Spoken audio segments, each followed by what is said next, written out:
We all come to pray, but we're back for warriors, keeping the whispers away. In suits and in skirts, we're the rebels you say, talking about life and dreaming of a different day. On the back row we stay, in the back we don't sway, just let the sermon flow. We're on the back row.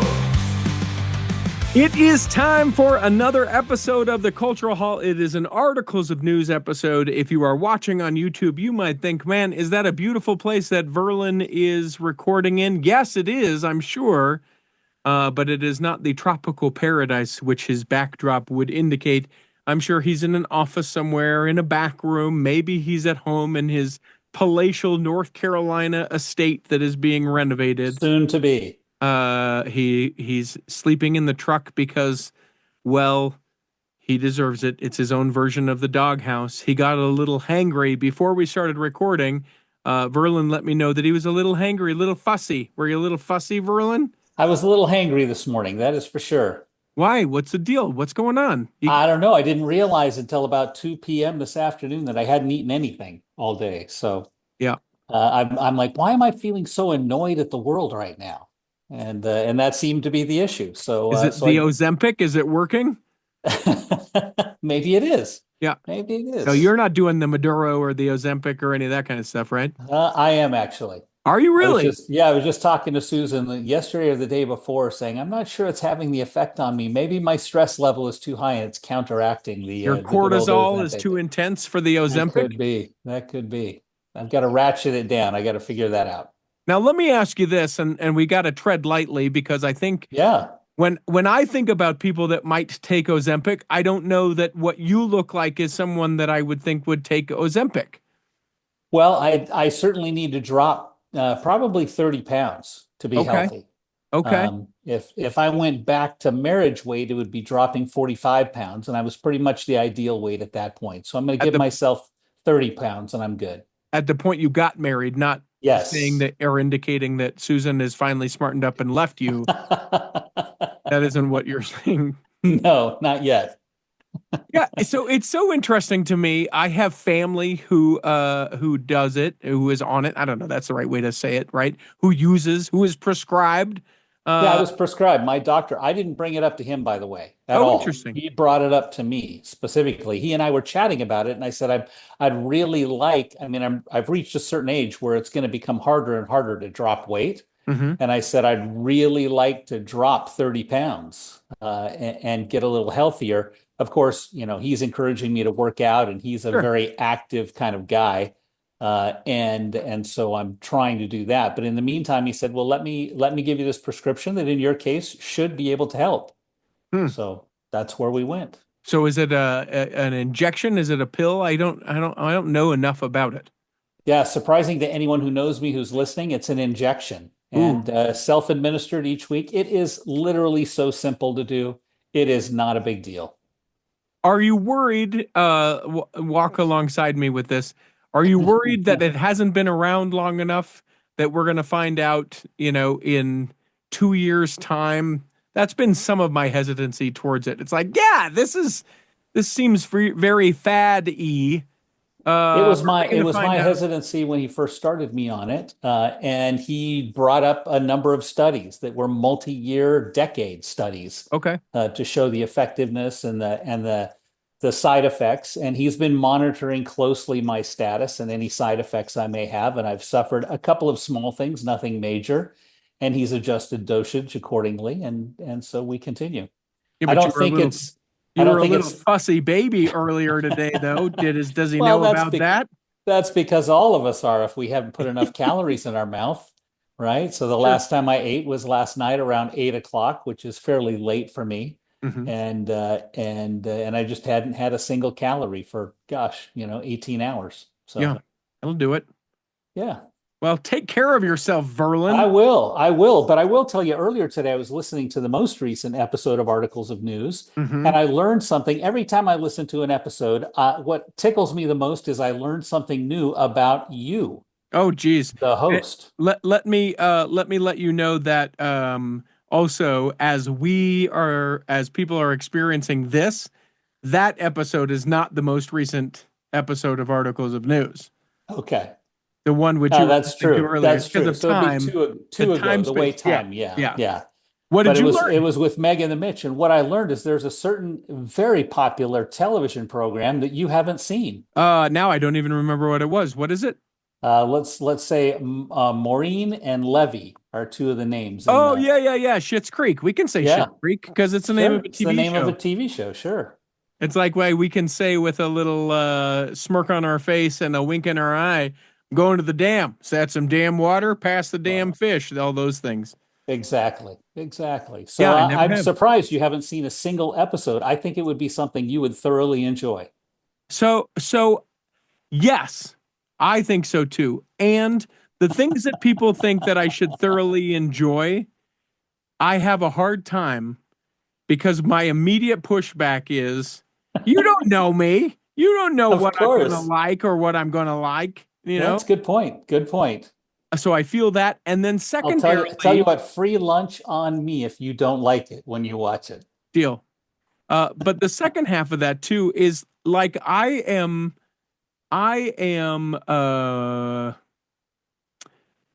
push back against things that everyone likes in a ridiculous, immature way where I'm like, I'm not going to like it just because everyone likes it. I do that. I'm the same way. I haven't seen an episode of The Tiger King for that reason. Okay. Same thing. Yeah, It that missed surprises me. its time now. I can't Yes. even. Yeah. That was a few years back. Yeah, But, not timeless. Apparently, Schitt's Creek, but like Arrested Development, it took me a forever amount of time to get into that TV show. So much that a girl I was dating when it first came out was like, "This show is so hilarious." I sat down and watched it with her. This is pre-marriages, plural, and I was like, I don't know what the thing is with the show. And then a separate time, sans any sort of dating partner, I tried it again, and I was like, not my jam. And then finally, on the third attempt, I sat through and I was like, oh, yeah, now I get it. Now I'm here. Yeah, that's one I haven't gotten into. Although I got into Ozark, which is a lot darker and has one common actor, and I think he's fantastic in Ozark. Yes. But but when you do watch Schitt's Creek, I think the character I enjoy the most is the one the least amount of people talk about. Huh. I enjoy the actress who plays their daughter. I think she is so good at staying within the bounds of that role and playing that role. It's really quite amazing. Yeah. So just put that in the back of your head. And there's a crap ton of seasons, right? There is. I think it's not that huge. I think it's like only 5 or a 6. few. Yeah, maybe 4 or 5. Okay. Something like that. Yeah, it's not crazy. It's not crazy. The other thing I need to share is I need to apologize right here and now. I'm decamped on this tropical island because I believe I'm going to soon be deported. At least that's what logic would tell me. Okay, because you caught too many fish? No, I'm not a fisherman. I have fished without a license and not been caught. Okay. My problem is the second issue. If he was flagged because of a couple of speeding tickets, yeah, I am in big trouble, my friend. Sure. I would not be allowed in this country if speeding tickets were a discerning factor. So how many states do you have tickets in? Oh, geez. At least 3. 5 states. Okay, I've got 5 states. Okay. Within my home state, how many counties have you had tickets in your home state? Oh, like so that's a little unfair in that I've lived in my home state for the majority of my life. True. I think there are 29 counties in the state of Utah. Is that right? Yeah, 21, 29? Right. I don't know. I have probably gotten tickets in at least 1, 2, 3, 4, 9. Okay, that's 9. Good. At least a third of the counties. That's pretty amazing. North Carolina has 100 counties. Okay. Exactly. Long story. Think jerry rigging, but anyways. Yeah, that's fine. Out of the 100 counties, I've had tickets in 10 of them. Okay. Which isn't bad. Now, how about how many countries do you have speeding tickets in? I only have speeding tickets in the United States of America. In 7 countries? 7 countries. And what is the largest fine for speeding tickets you have been assessed? So speeding only? Yeah, speeding only. Like 200. Okay. Well, I'm over 10 times that for the largest fine I was There you assessed. go. So, yeah. Yeah. How In fact, fast were you going? well, it wasn't a matter of how fast. It was from Australia. And the issue there was they use only cameras. Uh-huh. They don't cite you on the road. Uh-huh. And they issue speeding fines anytime you are 1 kilometer over the posted limit. Oh, wow. So, unaware of this, over the course of a 2-week trip, I racked up $2,500 worth of fine. Good for you. Now, Yeah. even better, I didn't pay a cent legally. What do you So mean? I was there on a business trip. One of the customers I was visiting happened to be an attorney. And so I called him and said, "Hey, Nathan," I'll say Nathan because his name is Nathan. Sure. And so I said, "Hey, Nathan, what do I do about this?" And he said, "Honestly, Verlin, the smartest thing you can do is play the dumb American. Send them a letter to the judge, be completely apologetic, and say, I'm just an idiot American who is trying to figure out how to drive on the right side of the road without killing anybody Right. and wasn't paying attention to my speed. I was just trying to pay attention to stoplights and people crossing and traffic acting differently than I'm used Right. to. I apologize." And so I sent that letter off, and about 2 months later, got a letter back that said, "Case is dismissed." You are a stupid American. And they took that little letter and he framed it. I am a stupid American. That's right.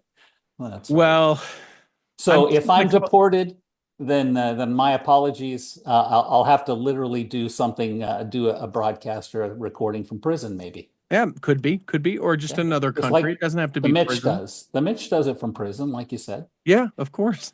Yeah. I should mention to you, I am not going to change your nickname from the Wizard to the Idiot American. I'm just going to keep that the same. Okay. Yeah. But we, in the last episode of Articles of News, which you have not yet even listened to Haven't yet, seen because posted, I don't think. it's not available to you presently, you in the present you. But I make mention about a repentance process of which I am engaging in, and we're going to get a small sample of how this may look. For instance, what it is essentially, I have been a bad community organizer. I am a bad facilitator of conversations, sometimes just bad about responding to emails, about coordinating things. You know this firsthand. You are trying to connect me with two of your friends, and I'm great about it until there's friction, and then friction makes it super hard, and then sometimes it doesn't ever come to fruition. Well, don't worry, I'm not embarrassed yet that you haven't caught up with one of them that you've heard about for months, but that's okay. Yeah, no, we should. So, so I am going back into the archives of the contact@theculturalhall.com emails. Ooh, nice. And I am going to address and or facilitate the conversations of all conversations going back in the email inbox. Oh, I hope you find some gems. Yes. Well, like this one, got an email from Michael. He says, "I think that you should interview my friend Christine about her trading card app for Book of Mormon Heroes. You can find it online. Let's see if the site even still exists. Yes, it does. BOMheroes.com. Book of Mormon Heroes. It's a trading card game that brings a Book of Mormon to life. You can collect all the cards and learn about the lives of the heroes in the Book of Mormon. Sounds like a cool thing. Sounds like maybe I should have done that as an episode in October of 2020 when that was first sent to me. So, Michael, your email has been addressed. I will reach out to Christine and hopefully facilitate that conversation. That is the repentance via email. Perfect. Of making restitution as you go. Yes. And we will do that. I will reach out to Christine and coordinate said conversation. So thank you, Michael, and to anyone who has sent me an email, contact@theculturalhall.com. I'm coming. I'll get you. I just don't know when. Anything else new with you? Truck's home. You're safe. All's good. All's well. Truck's home. I'm safe. All's good. All's well. We have the final contract from the builder that Susan and I are reviewing together tonight and then reviewing it with the builder tomorrow. We will make a very large deposit in the next 48 hours. And we will be off and running.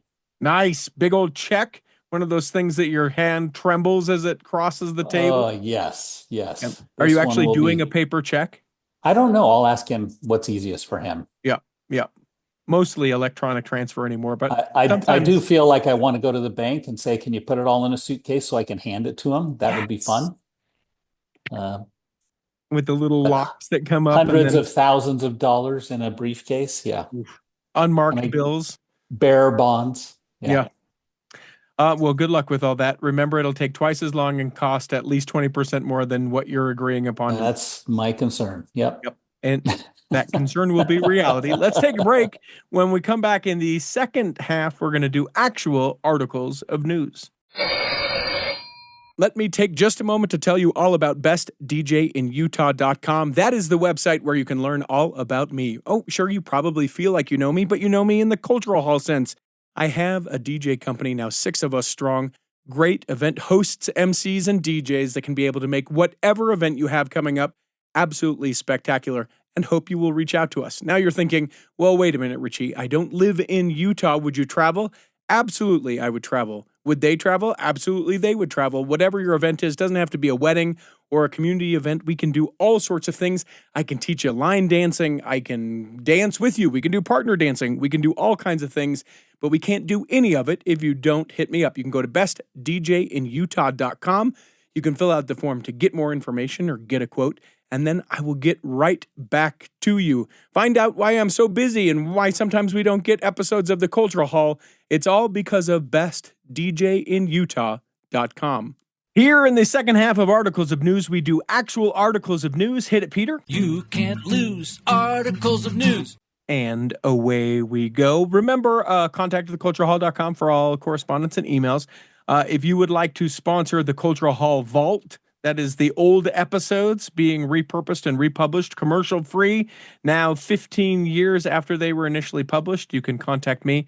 I'll be around about $100 a month. Contact at theculturalhall.com if you would like to sponsor that endeavor.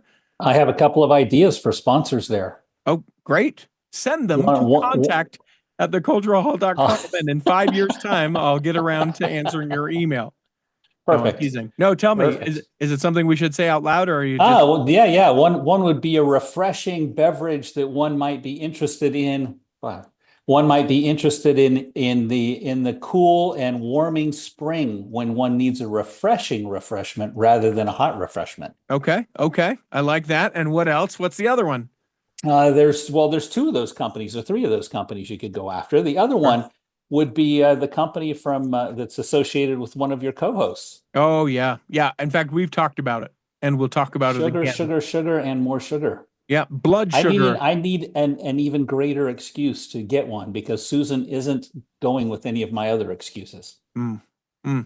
It's counterintuitive to be on Ozempic and having all sorts of delicious treats, isn't it? No shame, obviously. Well, it's all about how you rationalize, my friend. You know this. Yes. No, I don't. Tell me what you mean. What? Rationalize what? Okay, so let's get to it. We've got these articles of news, and you have sort of picked an order because of so much news being done. We went back and forth as to whether or not we would be able to do said stories, etc. We start with the new Gospel Library resources that are answering questions on race, women, and science. I love this resource. I love that the church has these gospel topics and essays. What I hate is how little publicity they get. Meaning, how they're not referenced very often. They're not prominently displayed. It's great to see an article like this when they're adding topics finally hit kind of the top of church news. But people don't refer to them often enough. And there's some really great content here. Yes. So like you said, they just released 3 new topics. The topics are race and the Church of Jesus Christ of Latter-day Saints. Secondly, women's service and leadership in the church. And third, religion and science. And 2 things to mention here. Number 1, 3 things. 1, it's great that they're putting these topics out, providing more information, more context on these important topics. Mm-hmm. Number 2, at least in my point of view, like us, they are not perfect. And they are not going to... the answers and the documents everything and that's said, answers. not perfect. They're not perfect. And there's going to be things that people find lacking or things that people may actually find being too prescriptive in some of these, and I'll give you some examples here in a moment. But I love that the church is continuing to step out and do this. And my understanding, the process for doing this isn't just going to a member of the Quorum of the 12 Apostles or even to a general church authority to author these, but in fact, they go to experts and get expert input and feedback as they put these answers and pages together. So give me an example of something. What I like about it is that conversation is being created, to your point. Sometimes it's oh, hey, this was a tremendous misstep that you did. And to the church's credit, in some instances, they go, oh, yes, and now we've taken this as a learning opportunity to be able to gather more information and to be more sensitive to people that we weren't aware of before. And other times they are steps where it's like, oh, their step could have been like a yard long and you decided to step like an inch in the good direction. And I think that can be part of it as well. I think that's part of the challenge. Part of each one of these topics, there's an overview, and then there's a set of questions that one might ask. And I love using this question format in this case. And so I'll use one of the examples. I'm looking at race in the Church of Jesus Christ of Latter-day Saints. And then one of the questions is, what has the church said about past theories seeking to explain the reasons for the priesthood and temple restriction? And I love the answer here. I wish this would be printed and handed to every member of the church. It says, soon after the June 1978 revelation that ended the restriction, Elder Bruce R. McConkie declared, and they quote him, "Forget everything that I have said, or what President Brigham Young or President George Q. Cannon or whomever has said in days past that is contrary to the present revelation. We spoke with a limited understanding and without the light and knowledge that now has come." Close quote. I love that directness. Yes. But people don't ever cite that quote from Bruce R. McConkie. They cite all of the quotes from various theories and speculations, right? And I love the fact that he says, forget everything you heard me say, and not only me, but Brigham Young said on the topic. He didn't have the benefit of the current light and revelation. They don't say that there's an apology, and I think that's just like we've heard, that's the mode of the church. But I think that's as close as we get to understanding how revelation works and how it changes current understanding. Yeah, it's an interesting quote because you expand that out to like how members of the church who engage with issues around LGBTQ folks. And how we say, yeah, it could be completely different. And people are like, no, there's no way it could be completely different. And we're like, yeah, no, it could be. And they're like, no, there's no way. Like there could be Patrick Kieran saying, hey, forget everything we said before about LGBTQ issues. It could be President Oak saying that, right? Yeah. It could be any number of these folks. To say that, but for some reason we don't take that past and apply it to present if it's not something we don't want to occur. Yeah, my kids know that I'm famous for saying never use the term never, and never use the term always. Yes, because you're going to be proven wrong. Right.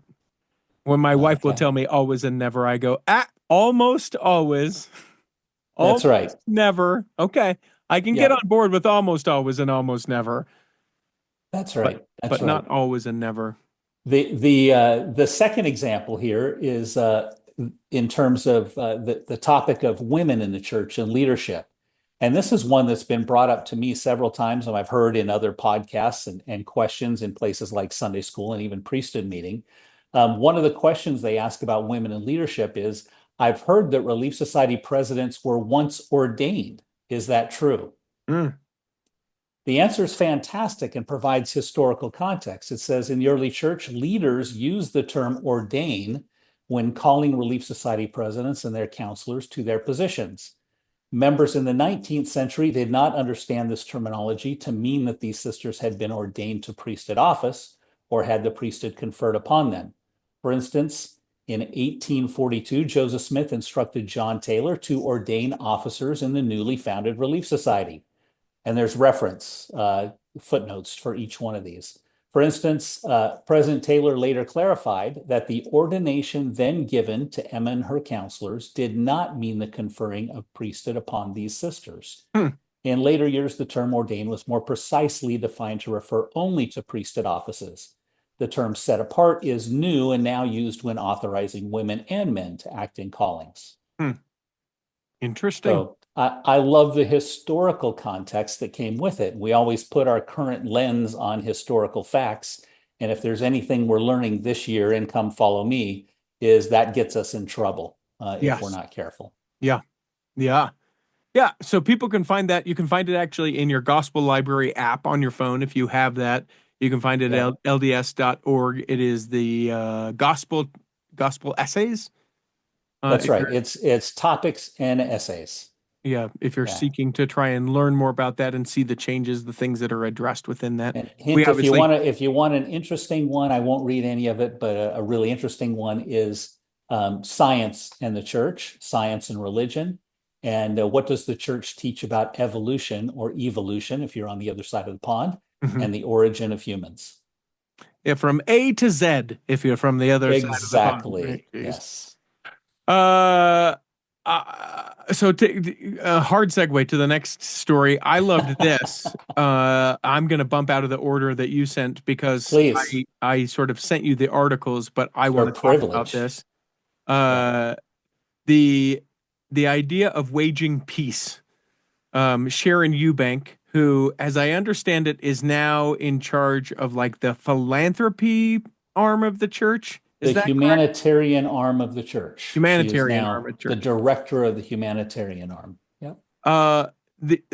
So she recently was speaking at Utah Valley University, speaking to global citizens about how we can be a great global citizen and what that means to show up for other countries and all of these things.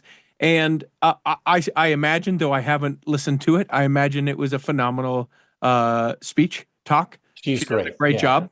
I have not listened to it. But the idea of waging peace, being aggressive about peace as much as we sometimes are about waging war, doing whatever it takes to wage peace with our neighbors. I love that sentiment. Yeah, I love that phrase, waging peace. Yeah, fantastic. Waging peace. I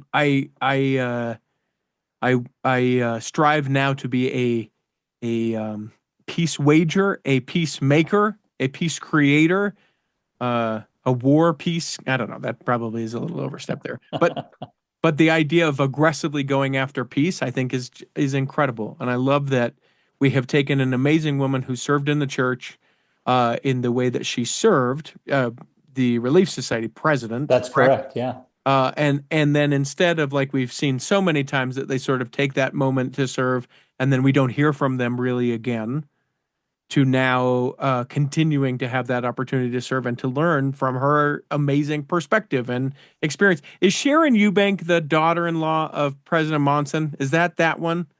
I can't remember. I can't remember the familial ties. I do love, she shared 5 values that she thinks are critical in waging peace. And these aren't surprising, but they're surprisingly difficult. Number 1, looking for common ground. Number 2, reach across the political aisle or whatever else divides us. Religion, race, ethnicity. Number 3, never letting issues interfere with relationships. How many times have you seen that?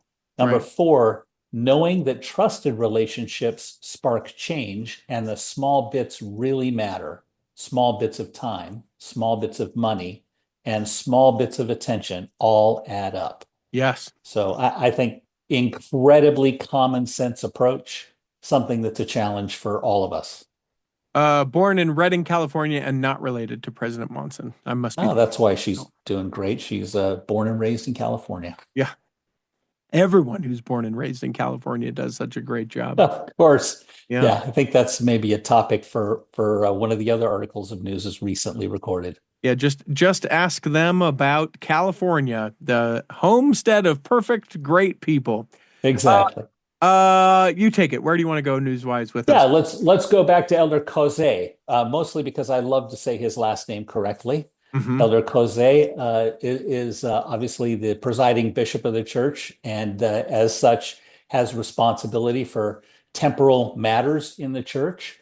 And he recently was talking about efforts to feed the hungry and why the church is spending so much time, money, and effort cooperating with the World Food Program, a branch of the United Nations, because he believes that it's part of the teachings and ministry of Jesus Christ to feed the hungry. Mm. And so providing grants that they then use around the world from Haiti to Africa to help feed the hungry is because he wants to push forward the gospel of Jesus Christ in that ministry.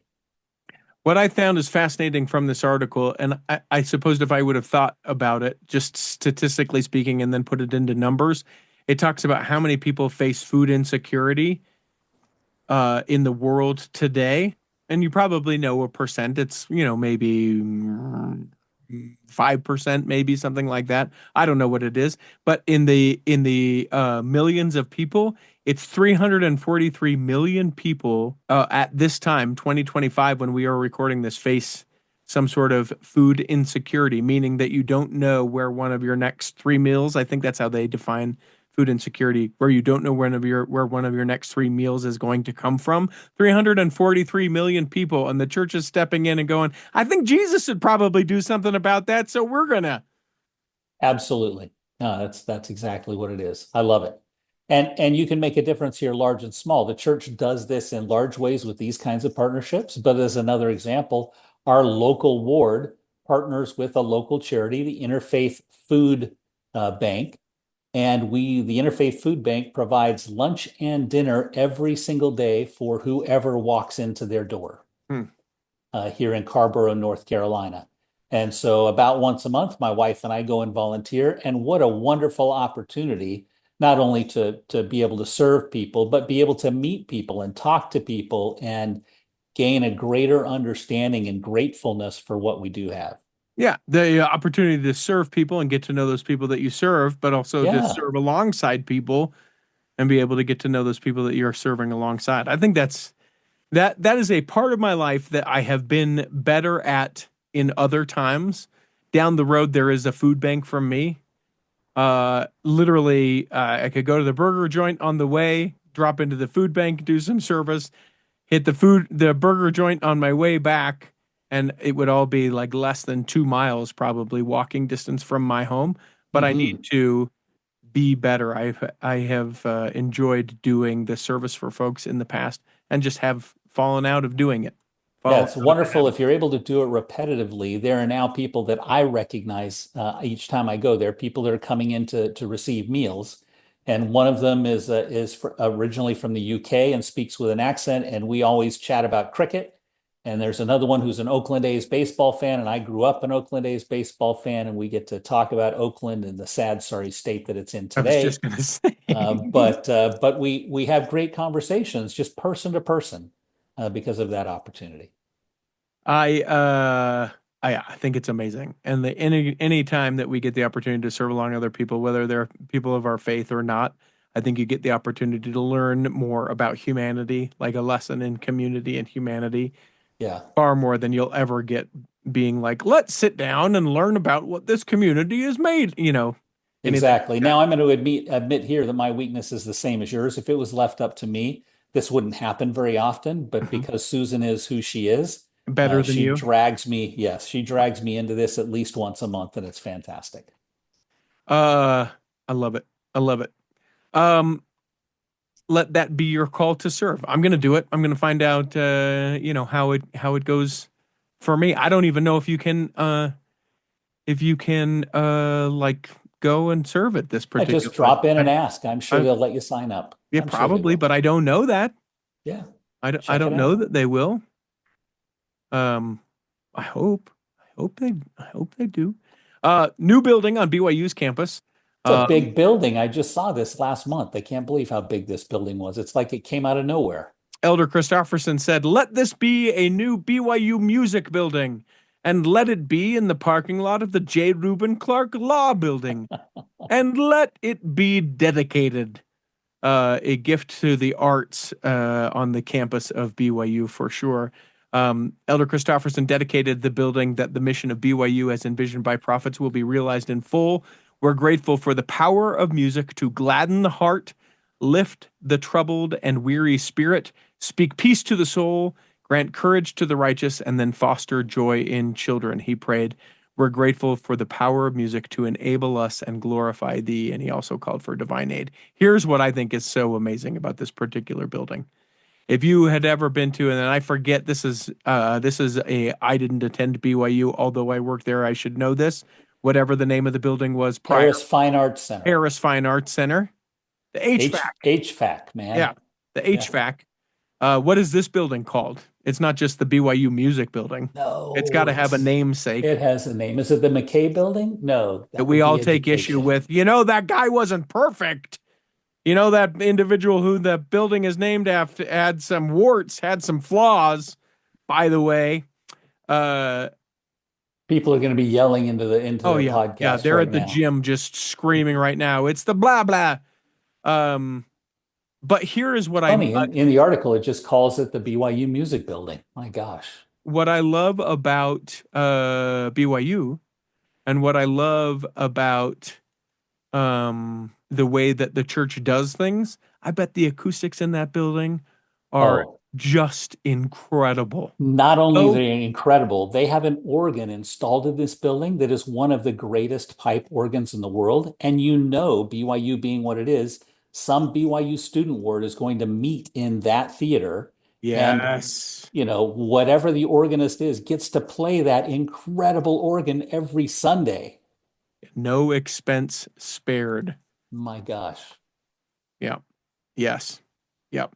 Love it. Oh, yep. Love it so much. I'm going to see what I can't find to see if I can find a name of it. So will you take the next news story? I'm going to kind of poke around and see what I can get.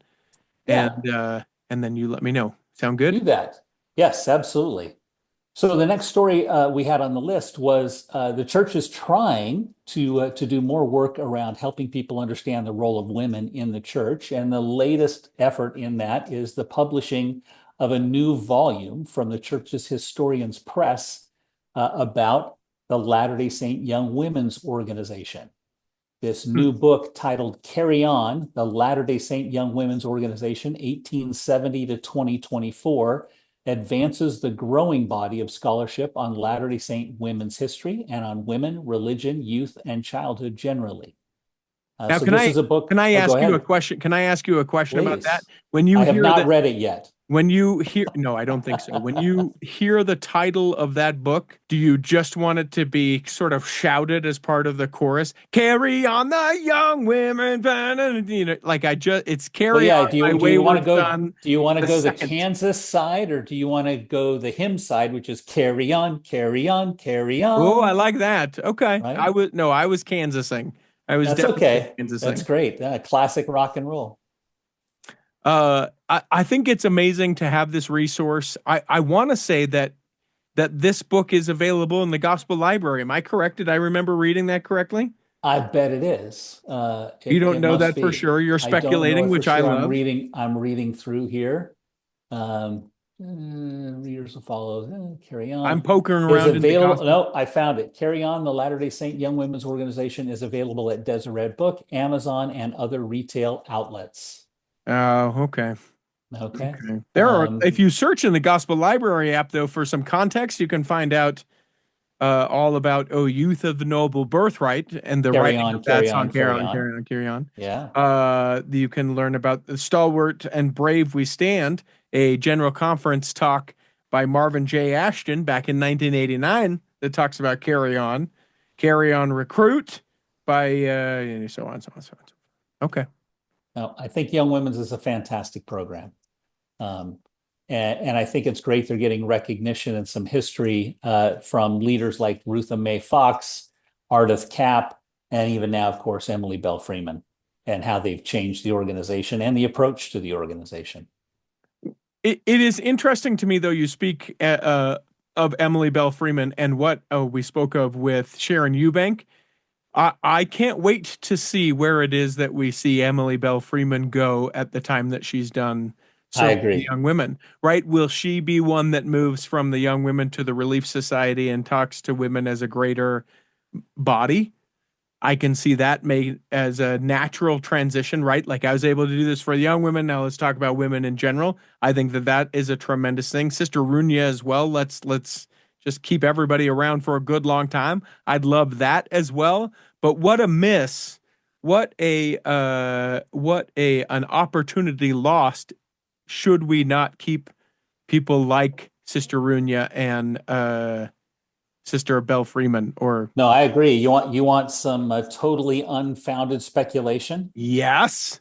So I am hoping that in the not too distant future, Sister Emily Bell Freeman or other members of the general presidencies and boards of the women's organizations, some one of them should end up as president of BYU Hawaii or BYU Provo or Oh. BYU Idaho. Now, I want to say that the president of Southern Virginia University, yeah, Sister Bonnie Bonnie Corden, Corden. yeah.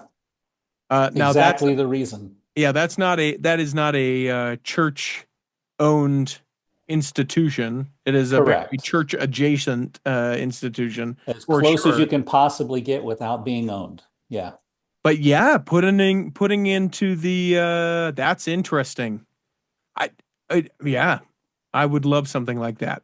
So would I. If they have the qualifications, I think that would be fantastic. Sure. Yeah, because what you don't want to do is be like, "Hey, Sister Belle Freeman, go ahead and be a president of university." And she's like, "I don't know what. I don't even have the desire to do any of Exactly. this." Right. Yeah. Sure. Yeah.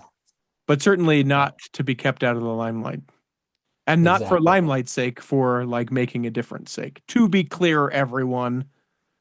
This I thought was interesting. Speaking at a women's conference, two women general officers and an apostle walk into a bar, and the bartender says, "What are you guys doing here? Shouldn't you be a women's conference?" I don't know. Sister Annette Dennis will be speaking. She's the first counselor in the Relief Society General Presidency. She's doing a keynote on April 30th at BYU Women's Conference. Primary General President Susan H. Porter will speak on May the 1st from 3:15 to 4:15, and Elder Cook will represent the Quorum of the 12 Apostles. It's interesting to me, and again, there are many conversations about this, but it is the BYU Women's Conference, and the final word to be said at the Women's Conference will be given by Elder Cook. I'm not saying that it shouldn't be that way necessarily. I do think that sometimes we do things and we don't realize like what that may say or may not say by the way that we do it, or could Yeah, I we agree. just question the way that we do things? Because it's not that I don't think Elder Cook has great things to say. He does. He's an apostle of the Lord. Come on. Absolutely. Great example, great things, right? But is it maybe a little bit more something if he's the concluding speaker at the women's conference? I don't know. Maybe maybe the gentlemen sit one out. Ladies, you Yeah, got this. maybe Sister Corden or Sister Eubanks or Sister Freeman could be the keynote speaker. Yeah, and he could speak during the conference. By the way, womensconference.byu.edu is where you can find out more information of that. Find a link in the show notes to find all about that. Huge deal. I know a lot of women who make this kind of a yearly pilgrimage, or they'll get together with friends and be able to go to these things and talk about what they learn. And I think it's cool. It's interesting to me that we don't have a BYU men's conference. Oh, wait, that's general conference. I heard that the other day. I just was like, looking. I think your friend Kurt Franklin would say it's one of the retreats. Yeah, Right? yeah. The old retreat peddler, Kurt Franklin, teasing because we love. We love Kurt. Yes, yeah. Anyway, so I think that that's interesting. It is. I want to skip some of that in the next couple ones, and maybe we end with that stuff. I want to talk about making Christianity cool again and some shifts in engagement with church and church attendance. Let's go there. Yeah, there's been a couple of studies just released, and in fact, a New York Times article in the last week talking about this topic, that it turns out that there's been a reversal and that religion or the practice of religion is no longer declining in America. Rather, it is increasing dramatically. When I Mhm. say dramatically, statistically increased by 4% year to year, which is pretty amazing. And that's particularly among Gen Z. Gen Z is leading the charge. If you walk in, according to these studies, if you walk into vibrant church congregations, you will see a lot of 18 to 28-year-olds in these congregations who have returned to church, which is pretty cool. Some of the highlights of the studies, and these studies come out from a number of different organizations. One organization called GLOO, very strange name, GLOO, and another called the Barna Group. Some of the highlights of their studies: most adults believe church remains relevant in today's world. Most US adults, 65%. Hmm. Early data showing an increase to an estimated 32% of regular church attenders compared to 28% just last year in 2024. Hmm. This data also shows weekly church volunteering rising to an estimated 24%, where it was 15% last year. And with Gen Z, 21%, millennials, 19%, outpacing boomers, 9%. Take that, boomers. Take that, boomers. I'm classifying myself as a Gen Xer right now since I'm on the edge. Good. Gen You're Xers, welcome. 11%. We'll forget about you. Come on in. We'll forget about you. That's right. And elders, 12%. Churchgoers today seek connection, with at least half engaging with a pastor, 57%, other attendees, 53%, or church staff, 50%, before, during, or after the service. So people are not just going to church, they're interacting and engaging with others. And U.S. adult Christians overwhelmingly prioritize spiritual encounters at church. Spiritual encounters at church, connecting to God. 73% saying connecting to God is very important to a meaningful church experience, followed by the presence of the Holy Spirit, 68%. Sure. I think we would say that's connecting with God too. Sure. And growing closer to Jesus at 67%. So here's my people hot are- take. Here's my hot take about this. Yeah. People are coming back to church because church is often a time when you don't have your phone in your hand. Now, I know plenty of elders that would argue with that point, but I think that socially it is probably far more a time where you go, listen, for the next hour, I can leave my phone in the car. I can, whatever the thing may be. And people are looking to connect with people who don't necessarily feel the same exactly as them, but have something similar with them. And it's an easier onboard of being connected to other people. So hear me very loudly. I think that you are going to hear /see/experience the church shift back to doing far more social things as we may be used to. Maybe we were leading the charge and we got real tired and said, can we please make church all in one block and one less hour, please? Can we, do some of these things? And I think that you will see a hard shift into your church is community. And sure, some of that is Sunday school and some of it is Elders Quorum and Relief Society, but it is about caring for the people with whom you are worshiping with far greater than anything else. And that being able to magnify Christ, not, he said no coffee. Okay, I get it. Word of wisdom is important. Don't come at me. But I think that you are going to see the connection and the relationship with others swing within the LDS church in the next 10 years, far greater than you'll see something else. Yeah, it wouldn't surprise me at all. In fact, if we kind of draw a line backwards using the rear view mirror, maybe this efficiency of meetings in the church was meant not only for us to be able to spend personal time in the scriptures and studying the gospel, or family time, but perhaps what was intended was ministry time, whether that's assigned ministering families or ministering to those about us that we see and hear that are that don't have clothing, that don't have food, that are in prison, that are mourning, whatever the case may be. So I think you're absolutely right. I think the church will focus more and more on personal relationships and engagement and supporting and helping others.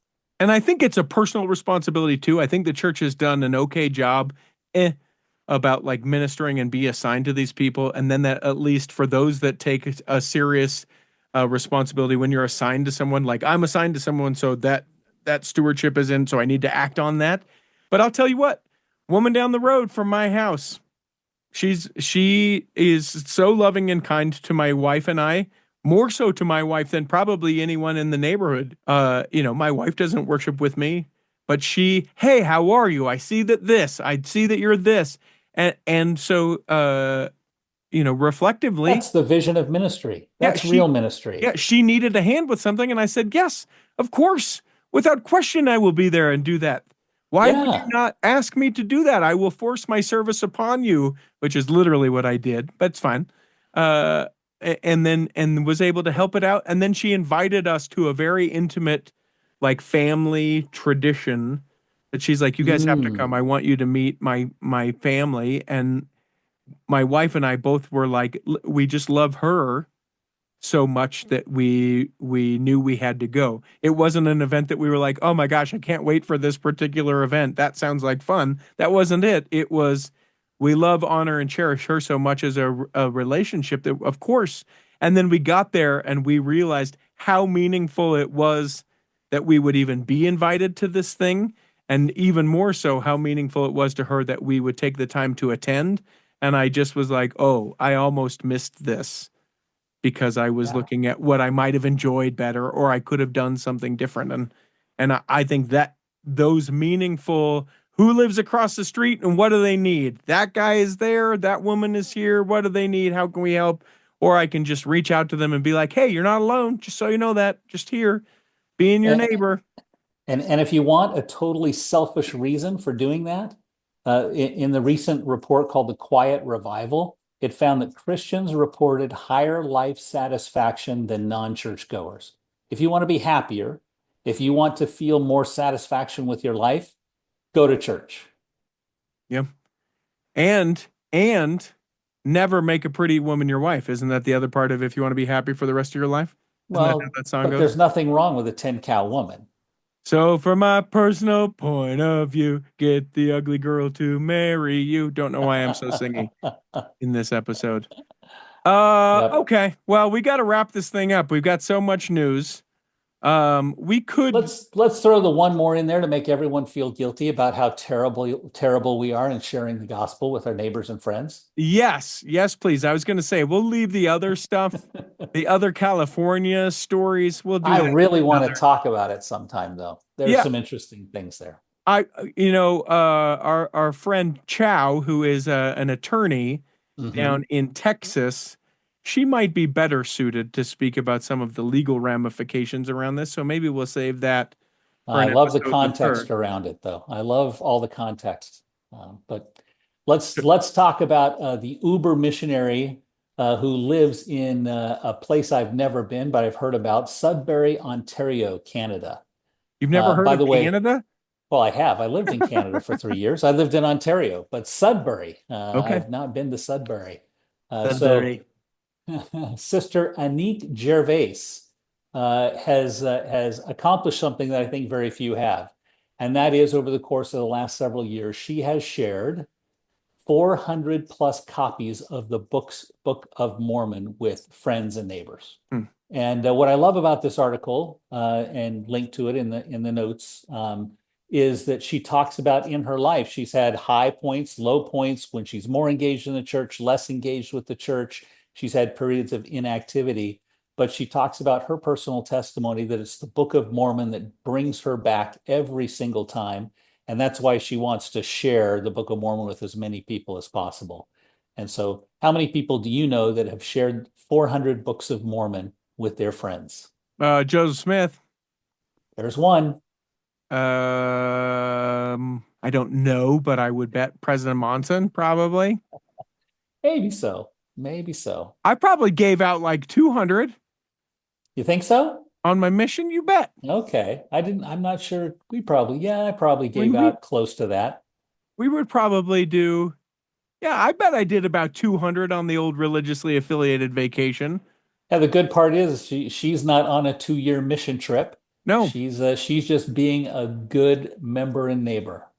and a convert too. Not that that matters necessarily, but raised in True. another faith where they talked about Jesus, but she says really only in name only, not in like trying to be like Jesus or, relating unto Jesus or anything like that. What I particularly care for and what my mind unfortunately couldn't get past is her perspective of where she's on team Jesus and she wants to wear his jersey forever.